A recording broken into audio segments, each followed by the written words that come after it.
suwaye ke kin Allah su bi dokar nasara su bi mu gwamnati, malamai ne. Sannan ku ko ma'aikata da kuke ta ihu gwamnati ta kin kaza ta kin kaza, suwaye ke zuwa biron zaɓe idan lambar ɗaya ta fito su ƙara mata zero ta zama lambar 10, ku ne.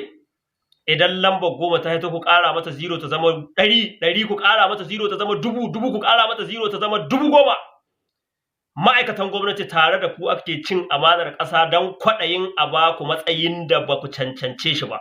A sa likitoci ba su iya ba su ta mai da mutane guragu, a kai makarantun ne waɗanda ba su iya koyar ba su ɓata ɗiyan mutane, suwaye ku ne. Ku kuma talakawa a ce a baka ɗan sabuni ka sai da mutuncin ka na shekara 5, mata ku ne in yaƙi ya zo 'yan ta'adda sun kashe mutane ku kafe kowa shan wahala, a baku 'yan guntayen sabuni da hijabai ku mance mutumin kirki wanda ya ba kuɗi shine mutum. Kun sai da mutuncin ku akan ƙarƙashin 'yan siyasa.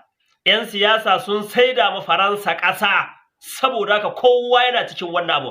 Idan malamai sun zan suna cin amanar al'umma ba sa gaya ma gwamnati gaskiya sai abin da take so, yaushe ƙasa za ta gyaru. Ma'aikatan gwamnati an thank you intellectual waɗanda ku kuka waye kuka san harkar nasaranci da yahudanci da ilimin zamani, kun mai da kanku bayan 'yan siyasa saboda kwaɗayin matsayi, yaushe ƙasa za ta gyaru.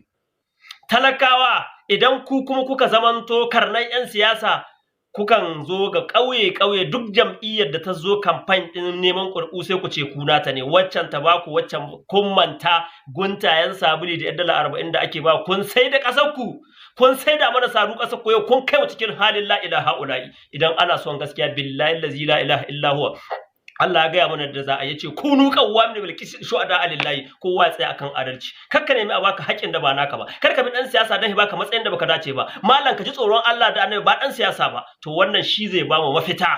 In banda wannan kar ku koma muna wani ihu